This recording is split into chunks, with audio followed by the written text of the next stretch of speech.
নমস্কার বন্ধুরা, আমি আবার চলে এসেছি আজকে আরেকটি সিনেমা নিয়ে কথা বলতে। তো আজকে আমি যে সিনেমাটা নিয়ে কথা বলবো তার নাম হচ্ছে मैं वापस आऊँगा। সিনেমাটা ডিরেক্ট করেছেন ইমতিয়াজ আলী এবং এতে অভিনয় করেছেন নাসিরুদ্দিন শাহ, বেদাং রায়না, সারওয়ারি, সঞ্জয় সুরি, রাজিত কাপুর, অঞ্জনা সুখানি প্রমুখ। যদি এই সিনেমাটার গল্পটার ব্যাপারে ছোট্ট করে বলি, নাসিরুদ্দিন শাহ যিনি 95 ইয়ার্স একজন ওল্ড ক্যারেক্টার প্লে করছেন, উনি কারেন্টলি দিল্লিতে থাকেন এবং উনি একজন ডিমেনশিয়ার পেশেন্ট। বুঝতেই পারছেন 95 বছরের একজন বয়স্ক লোক, তার নানা রকম রোগ এসে আক্রান্ত, কিন্তু তার মেমারিজে একটা জিনিসই এখনও তাজা রয়েছে, সেটা হচ্ছে 1947-এ সারগোদা একটি গ্রাম যেটা এখন কারেন্টলি পাকিস্তানে অবস্থিত। উনি সেই গ্রামে জন্মেছিলেন এবং তার মনের মধ্যে এমন একটা কিছু চলছে যে মানে উনি নিজের যৌবনকালে কাউকে এমন একটা কথা দিয়েছিলেন যে मैं वापस आऊँगा। তো সেই কথাটা ফুলফিল উনি করতে পারেননি ঠিকমতো। সেই যে রিপেন্টেশন থেকে উনি এখনও সেই সিচুয়েশনে আটকে রয়েছেন। উনি এই বয়সে এসেও চেষ্টা করছেন যে আবার সেই সারগোদায় গিয়ে তার না ফুলফিল করা কথাটাকে সে যেন কমপ্লিট করতে পারে। তো ওনার মাথাতে এখন এটাও নেই যে এখন ইন্ডিয়া পাকিস্তান দুটো আলাদা দেশ এবং মাঝখানে বর্ডার হয়ে গেছে, অত সহজে ইন্ডিয়া থেকে এখন পাকিস্তানে যাওয়া যায় না। তো উনি তাও চেষ্টা করছেন যে সারগোদা যে তার গ্রামে যাওয়ার। এই প্রসেসে ওনার একটি বড় স্ট্রোক হয়, উনি হসপিটালাইজ হয়ে যান এবং উনি মানে কথাবার্তা একটু জড়িয়ে যায়, কথা বলতে গেলে প্রবলেম হয়। তো ওনার এই ক্রিটিক্যাল সিচুয়েশনে ওনার যে ছেলে রাজিত কাপুর এবং তার ছেলের ওয়াইফ অঞ্জনা সুখানি এবং আদার্স ফ্যামিলি মেম্বার্সরা তারা প্রে করছেন যে ওনার এই এত কষ্ট পাওয়ার থেকে ওনার চলে যাওয়াই বেটার। কিন্তু নাসিরুদ্দিন শাহ উনি কিন্তু মারা যাচ্ছেন না এবং উনি মানে চেষ্টা করছেন যে কিছু বলে ব্যাপারটা ওনার যে আনফুলফিলমেন্টটা রয়েছে সেটাকে উনি তার মানে জড়িয়ে যাওয়া কথার মাধ্যমে এবং একটু উল্টো পাল্টা, মানে যেহেতু বয়স হচ্ছে, ডিমেনশিয়ার পেশেন্ট, সব কিছু মিলিয়ে উনি এক্সপ্রেস করার চেষ্টা করছেন, কিন্তু তার বাড়ির লোকেরা সেটাকে বুঝতে পারছে না। এবার হচ্ছে রাজিত কাপুরের যে ছেলে, এখানে ক্যারেক্টারটা দিলজিৎ দোসাঞ্জ প্লে করেছেন, উনি লন্ডনে থাকেন কারেন্টলি। উনি একজন ফিকেল মাইন্ডেড পারসন। উনি আজ একটা কোম্পানিতে কাজ করেন, সেটা ইমিডিয়েটলি ছেড়ে দিয়ে আবার অন্য চাকরির চেষ্টা করেন, আবার ওটা ছেড়ে দিয়ে আরেকটা চাকরির চেষ্টা করেন, মানে ওনার কোনো মানে একটা জায়গায় স্টে করার মতন মেন্টালিটি নেই, ঠিক আছে। এবার হচ্ছে আর উনি পার্ট টাইমে কমেডি শো মানে stand up comedy show perform করেন এবং যে শোগুলো প্রত্যেকটাই ফ্লপ। দিলজিৎ দোসাঞ্জ ওনার দাদুর অসুস্থতার খবর পেয়ে উনি দিল্লিতে আসছেন এবং দাদুর সাথে কমিউনিকেট করার চেষ্টা করছেন। তো in this process Diljit realise করছে যে ওনার দাদুর মনের মধ্যে এমন কিছু একটা ব্যাপার, এমন কিছু একটা না বলা গল্প আটকে আছে, যেটা যতক্ষণ না উনি কাউকে বলে যেতে পারছেন উনি শান্তি পাচ্ছেন না, সেই জন্য উনি মুক্তি পাচ্ছেন না, ঠিক আছে। তো দিলজিৎ চেষ্টা করছেন যে দাদুর সাথে কমিউনিকেট করে সেই যে স্টোরিটা সেটাকে আনফোল্ড করার যাতে করা যায় সেই প্রসেসে উনি লেগে পড়ছেন। তো এখান থেকে একটা ব্যাক স্টোরি আমাদেরকে এখানে দেখায় যে কেন নাসিরুদ্দিন বাবু উনি নিজে মানে এখনই মুক্তি চাইলেও মুক্তি পাচ্ছেন না, কি ওনারকে মানে হোল্ড করে রেখেছে এই দুনিয়ার মায়া কাটিয়ে যেতে। তো এই নিয়েই হচ্ছে মুভিটা। তো সিনেমাটার মধ্যে প্রচুর কিছু পজিটিভ আছে।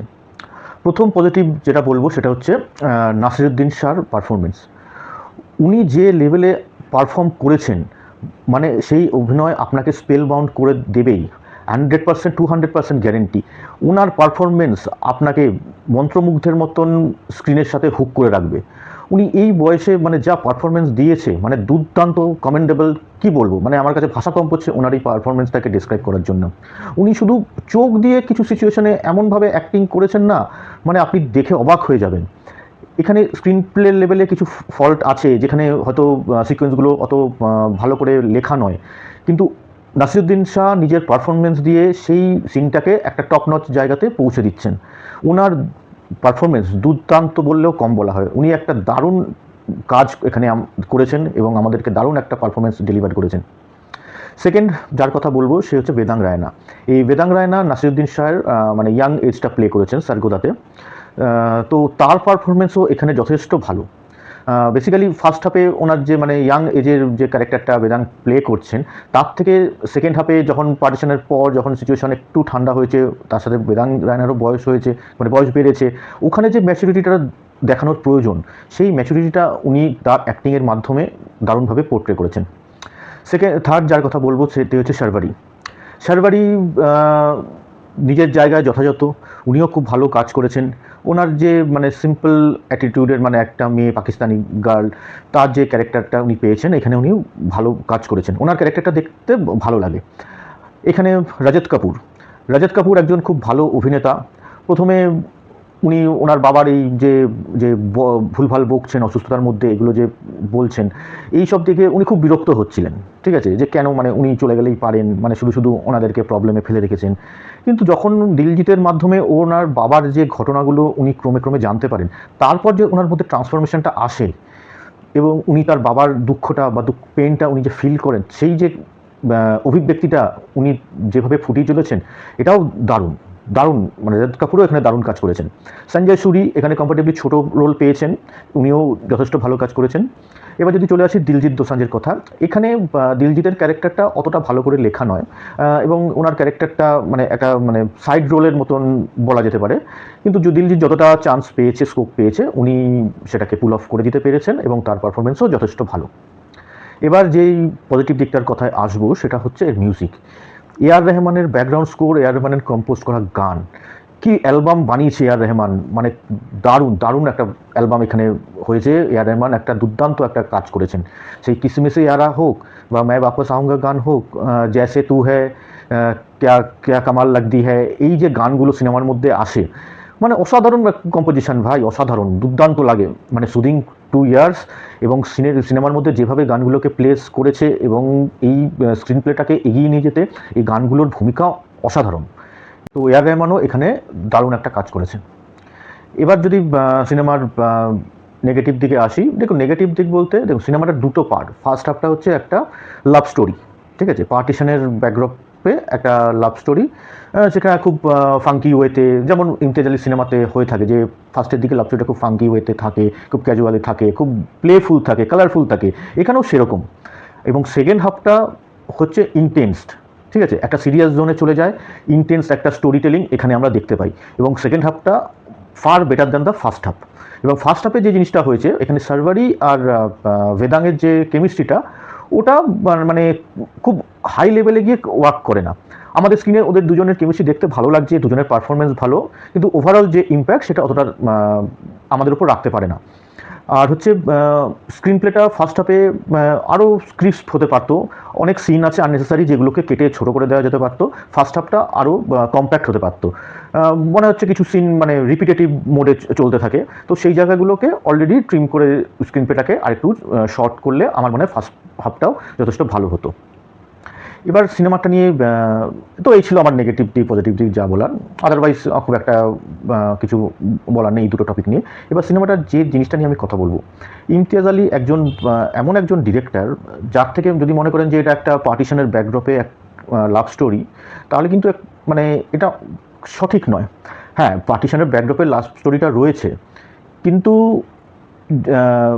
এর যে সাইড এফেক্টগুলো রয়েছে, কারণ দেখুন আমরা পার্টিশনের নিয়ে সিনেমা, দাঙ্গা নিয়ে সিনেমা আমরা অনেক কিন্তু দেখেছি, কিন্তু এই দাঙ্গা এবং এই দাঙ্গা অনেক ঘর ভেঙেছে, দেশ ভাগ দুটুকরো করেছে, অনেক কাছের মানুষকে কাছছাড়া করেছে, অনেক কিছু করেছে। কিন্তু দাঙ্গা যতই শক্তিশালী হোক না কেন, দাঙ্গা কিন্তু কখনো ভালোবাসারকে জয় করতে পারেনি। ভালোবাসা কিন্তু অ্যাট দ্য এন্ড সবসময় জিতেছে।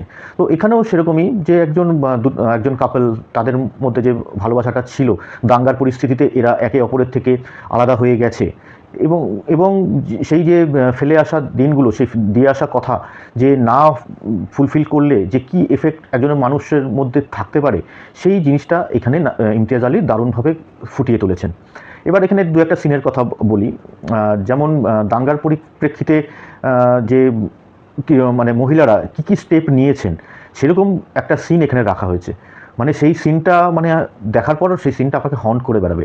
ইমতিয়াজ আলীর মুভিতে এরকম একটা ভায়োলেন্ট সিন মানে কখনোই আপনি এক্সপেক্ট করে যাবেন না, মানে দেখে আপনি তো মানে হতবাক হয়ে যাবেন।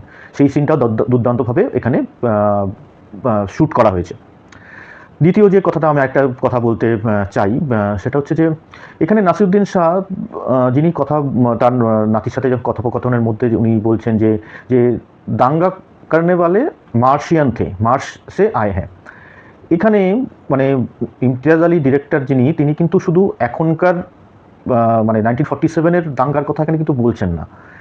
এই যে মার্শিয়ান মানে বাইরের দুনিয়ার লোক, ঠিক আছে, এই দাঙ্গাটা না সার্গোদাতে, মানে এই ঘৃণাটা না সার্গোদাতে তৈরি হয়েছে না ভারতে তৈরি হয়েছে, এই ঘৃণাটাকে বাইরে থেকে আনানো হয়েছে। এই যে মেটা রেফারেন্সটা উনি মার্শিয়ান দিয়ে কম্পেয়ার করেছেন, মানে এই জিনিসটা অসাধারণ লেগেছে, ঠিক আছে।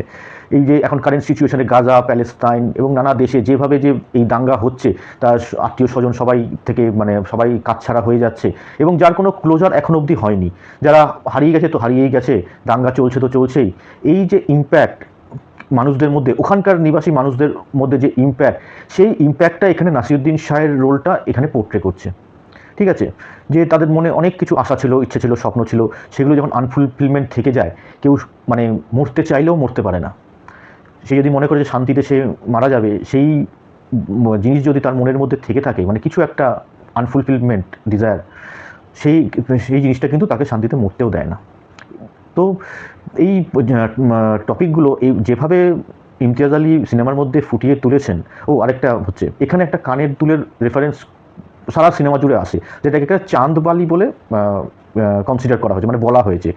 সেটা যখন নাসিরুদ্দিন শাহের ইয়াং এজে, মানে বেদাং আর সারওয়ারির লাভ স্টোরি থেকে, তখন ওখান থেকে যে রেফারেন্সটা টানা শুরু হয়েছে চাঁদবালির, এবং ক্লাইম্যাক্স অবধি জিনিসটাকে, ক্লাইম্যাক্সে গিয়ে এমনভাবে জিনিসটাকে ক্লোজার দিচ্ছে না, মানে কি বলবো, ক্লাইম্যাক্সের 30-40 মিনিট পাস্ট প্রেজেন্ট যেভাবে শাফেল করে সিকোয়েন্সগুলোকে দেখানো হয়েছে, মানে সিনেমাটোগ্রাফি বলুন, স্ক্রিনপ্লে বলুন, এর কাজ, মানে এর কাজের প্রশংসা না করে থাকা যায় না। বলতে গেলে আরও অনেক বড়, বলতে গেলে অনেক বড় ভিডিও হয়ে যাবে, তা আমি আরও চেষ্টা করছি শর্টে করার। তো ওই চাঁদবালির একটা সিকোয়েন্সের কথা বললাম, যেখানে যেভাবে এটা ক্লোজার দিচ্ছে সিকোয়েন্সটাকে ক্লাইম্যাক্সে। এছাড়া লাস্ট 30-40 মিনিটস যখন নাসিরুদ্দিন শাহের স্টোরিটা আরও বেশি করে আমাদের সামনে রিভিল হচ্ছে, তখন আপনাকে নাসিরুদ্দিন শাহের জন্য ইমোশনাল হতেই হবে, মানে আপনি হয়ে যেতে বাধ্য, মানে আপনার চোখে জল আসবেই যখন আপনি নাসিরুদ্দিন শাহ কী ফেস করেছে, কি কেন উনি এরকম সিচুয়েশনে আজকে পড়ে আছেন, যে এই গল্পটা যখন আপনি জানতে পারবেন না, মানে আপনার চোখে জল আসবেই। তার মধ্যে দুর্দান্ত পারফরমেন্স নাসিরুদ্দিন বাবুর, উনি যেভাবে পোর্ট্রে করেছেন, মানে কি বলবো, মানে সিনেমাটা দেখতে গেলে আপনাকে রুমাল, টিস্যু সাথে রাখতেই হবে, আপনি মানে আপনার চোখে জল আসবেই। তো ওভারঅল मैं वापस आऊँगा সিনেমাটা খুব ভালো একটা সিনেমা হয়েছে, এবং আমি রেকমেন্ড করব যারা দেখেননি তারা অবশ্যই এই সিনেমাটাকে দেখুন। মানে এরকম সিনেমা হয়তো মানে ইমতিয়াজ আলীর মুভির অত এখন অত ফ্যান ফলোয়িং নেই, অত বক্স অফিস করতে পারে না, কিন্তু কিছুদিন পরে, কয়েক বছর পরে এই সিনেমাটাকে নিয়ে কথা হবে, নাসিরুদ্দিন বাবুর ক্যারেক্টারটাকে নিয়ে কথা হবে, ওই পার্টিকুলার সিকোয়েন্সগুলোকে নিয়ে কথা হবে, মানে একটা কাল্ট ক্লাসিক মুভি হয়ে যাবে আজ থেকে 1-2 বছর পরে। তো এখনই আপনারা যারা দেখেননি, তো আমি রেকমেন্ড করবো অবশ্যই সিনেমাটা দেখুন, এই সিনেমাটাকে মিস করবেন না, কিছুতেই মিস করা যাবে না এই সিনেমাটা। তো এই ছিল আমার ওপিনিয়ন मैं वापस आऊँगा নিয়ে। তো আপনারা যারা দেখেছেন তারা জানাবেন কেমন লেগেছে, যারা দেখবেন মনে করছেন তারা অবশ্যই জানান। আর আমার এই ভিডিওটা ভালো লাগলে লাইক করবেন, শেয়ার করবেন, চ্যানেলটাকে সাবস্ক্রাইব করবেন। তো আজকের ভিডিও আমি এখানেই শেষ করছি, দেখা হচ্ছে অন্য একটি ভিডিওতে, ভালো থাকবেন।